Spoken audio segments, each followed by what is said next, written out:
Thenamesjunkie, Chaos55T here, and welcome to part 4 of my narc relative.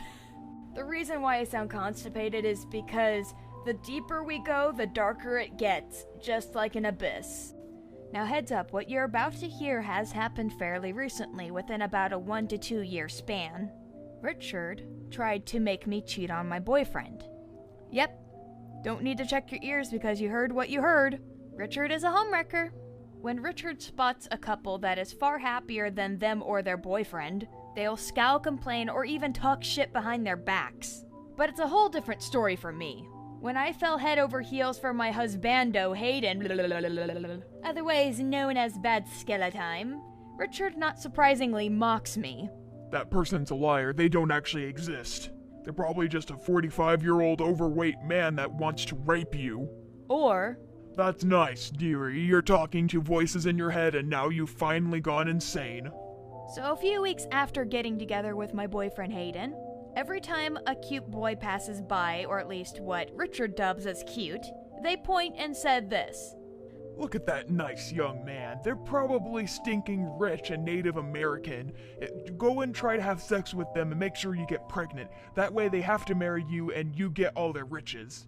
Every time.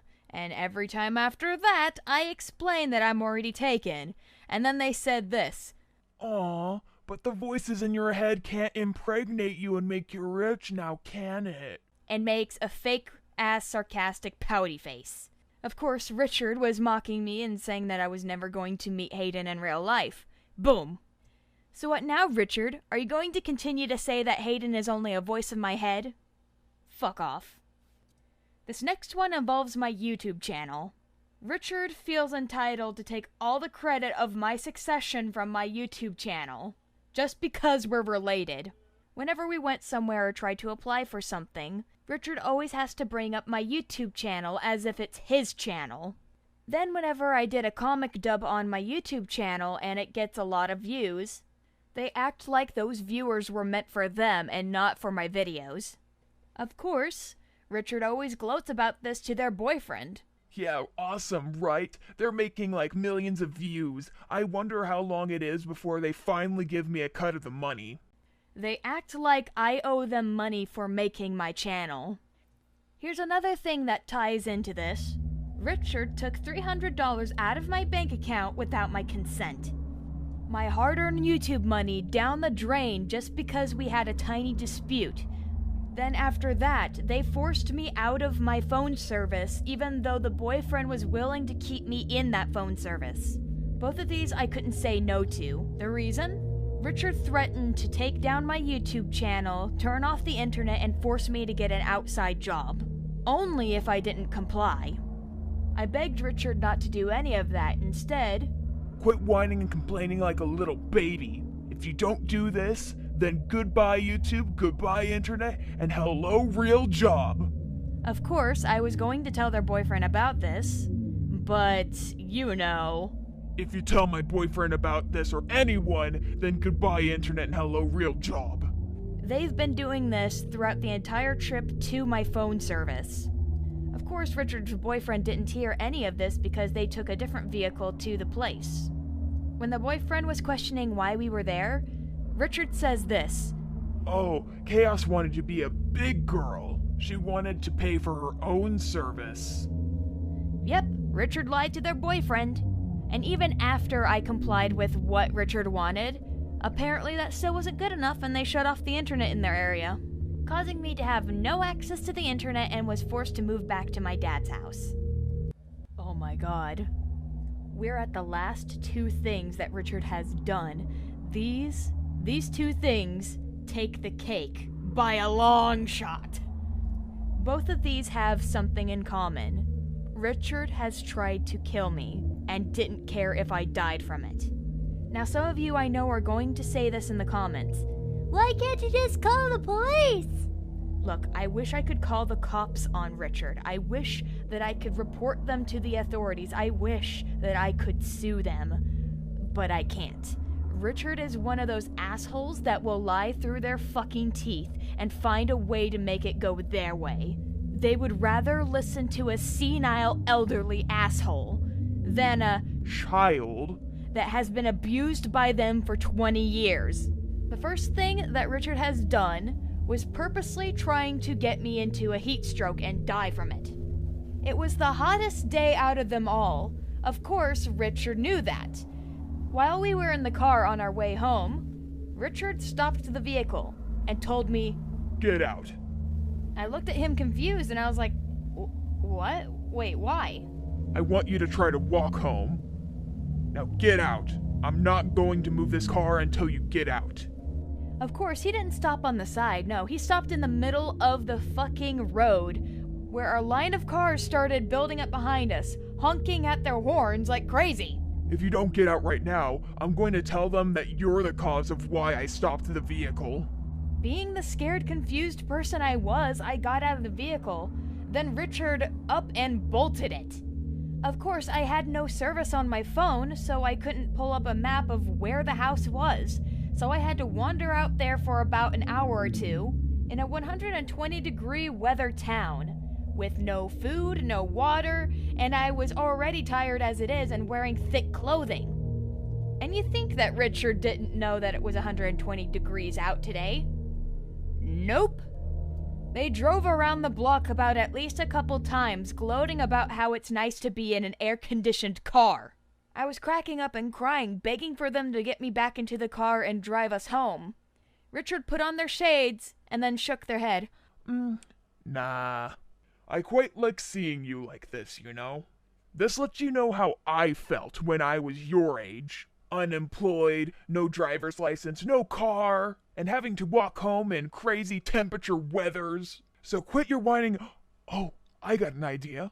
When I get home, I'm going to invite my boyfriend, and we're gonna drink sweet lemonade. You're not allowed to have any when you get home. And then they sped off. Of course, they didn't go around the block this time. They actually went home. So 30 minutes after getting home, I wasn't able to cry or sweat. I was so overheated. And of course, Richard kept their word. They had their boyfriend over and they were enjoying some sweet lemonade. Richard was sitting on their lounge chair in the front yard enjoying some lemonade.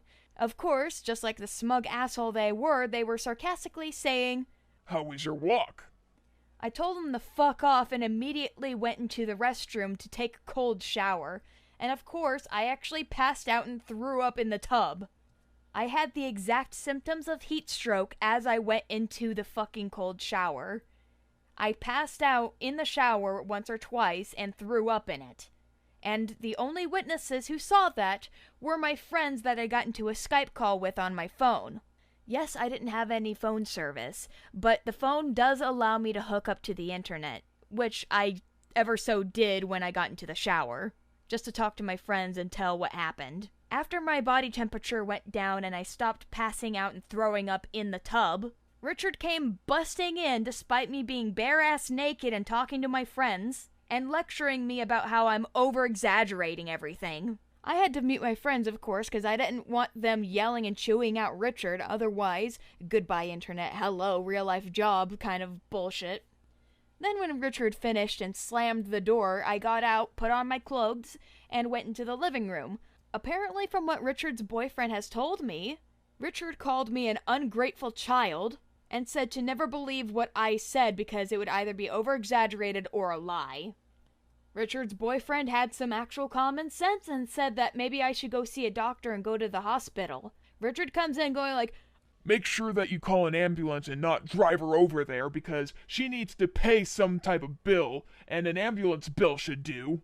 Then the boyfriend with common sense finally talked back. "Well, weren't you the one gloating about ditching your relative out in the middle of nowhere at 120-degree weather?" Next thing you knew, they started arguing and then left the house and me alone. Now on to another thing that Richard did that can be considered attempted murder. Richard tried pushing me to suicide. I'm not even kidding. You think I'm kidding? I have witnesses. During one of the calls, Thenamesjunkie was in it. Richard comes stomping in with a piece of paper and shoved it into my face, saying, "This is the last time I'm paying for the internet bill. You pay for it." At the time, I didn't have my money, and I was like, Richard, I'm not the one that pays for the internet bill. Don't you? Yes, and I'm sick and tired of it. Either you pay the bill or I'm plugging it right now. I kept explaining to him that I didn't even have the money yet. They mocked, harassed, then even threatened to make me homeless and sell all of my equipment to pay off their bills. And the thing was, they weren't planning on informing my dad of kicking me out. Instead, they were planning on trying to make me homeless and have my dad blissfully unaware that they kicked me out. I started to fucking bawl my eyes out. And of course, Richard was like, "Oh, big baby, quit crying. I had to deal with that at the age of 16. Grow up." Junkie wasn't fucking having it and said, Chaos, please put me on speaker. I need a word with your fucking relative. I didn't even know that I had my webcam on at the time, and of course, Richard continued to harass and threaten and even mock me even more than ever, because they overheard of what Junkie had to say. Then I pulled out a knife and put it at my throat. Instead of Richard saying, Whoa, calm down. Please, Chaos, just rethink this. I didn't mean it. The only people who said that were Junkie and my friends. Richard, however, did nothing but mock me and continuously kept encouraging me to do it. You've seen the news about the girlfriend who persuaded her boyfriend to kill themselves? Richard was acting exactly like that bitch. Richard kept laughing at me, saying how much of an idiot I would be if I actually did it, but then continued to say, "Do it, I dare you. If you do it, then I'm gonna call an ambulance and it's all gonna be your fault. Your family's going to hate you. Everyone is going to praise me for trying to stop you." Stopping my ass. They continuously kept saying to do it, to shove the knife in my throat and make me bleed out. Of course, as you can obviously tell, I put down the knife and fucking called out Richard's behavior. Then instantly, Richard threatened to call the cops by saying, "Oh, well then, if you don't kill yourself, then I'm gonna say that you tried to stab me with that knife." Yep, they are playing the victim card. After all of this have happened, I am glad that Richard's out of my life. They try texting me from time to time, trying to say like, "Oh, by the way, I miss you. You should come over sometime. Maybe even come back and live with me." no thank you, because after I left, Richard has been talking shit about me. Every one of my family members can vouch that they said that I was trying to hurt them. They called me a threat. They said I was the manipulative asshole, and even went as far as to say, "Don't listen to her side of the story. She's just a child and she's just lying." Two things wrong with that. One, Richard doesn't show any proof to back up any claims that I'm being the asshole here. Two, I'm the one with all the evidence, but apparently those are lies that were made up by the voices in my head. Ooh. But yes, Minions of Chaos, this is the finale. We are done with the my narc relative. I fucking hope. And I want to say thank you, Junkie. I thank you from the bottom of my heart. For fucking hell. I'm trying not to cry. Thank you, Junkie, for being there when I was dealing with that asshole. This is Chaos55T, signing out.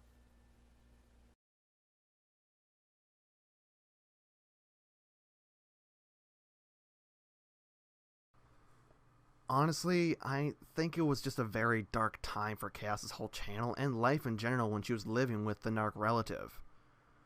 Not only was she harassed and abused daily by the narc relative, but there was absolutely nothing we could do about it. Trust me, I wanted to do something. Even something that I might regret later on in my life. But did I care at that point in time? Do I still care if it did bite me in the ass later on? No, not in the slightest.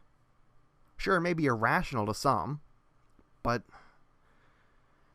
it's just what I thought was the right thing to do. Now, To explain a little bit further on what happened with Chaos, we were in a call with her. Like she stated, she was getting out of the shower, and she explained what happened. And as I heard the news from that day, I went full parent mode, scolding the ever-living hell out of the relative. But there was one thing out of the whole scolding period that made me feel scared for Chaos. The relative asked her, "How much did you tell them?" That sentence, that God-forsaken sentence, belongs in a movie, man. Yet, when they asked Chaos that question, I was horrified. Like, it was no doubt in my mind that it was going to be followed up by a horrid, horrid threat. And it was. That threat was unplugging the internet cable, taking it away from her, and telling her to block us via phone number. I don't remember much what was happening the whole call. We were all freaking out. We didn't know what to do. But there were a few things I do remember. 2, to be exact. We were all scared for her, and we just didn't know what we could do at that time. But there were a few words that I do remember telling her. Stay safe. And I'm honestly very happy to see where Chaos is now. She has a fan base that cares for her and look forward to her content each and every week.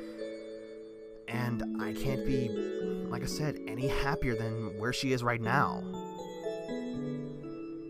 But for you, Rich, no, fuck you. I won't even bother calling you by your name. Because that's what you are. Because what you are is a mindless predator. Someone who only wants dominance in the house. And to have all the money and fame to yourself. But what you don't realize is that you're a nobody. A waste of human filth. A pathetic polynigmion that bears no meaningful value to an equation. A literal hunk of shit. Thank you, and I hope this... Well, it wasn't really a rational. It was more irrational than it was informative. More on the lines of mindless. You know what, whatever, I'm fucking done.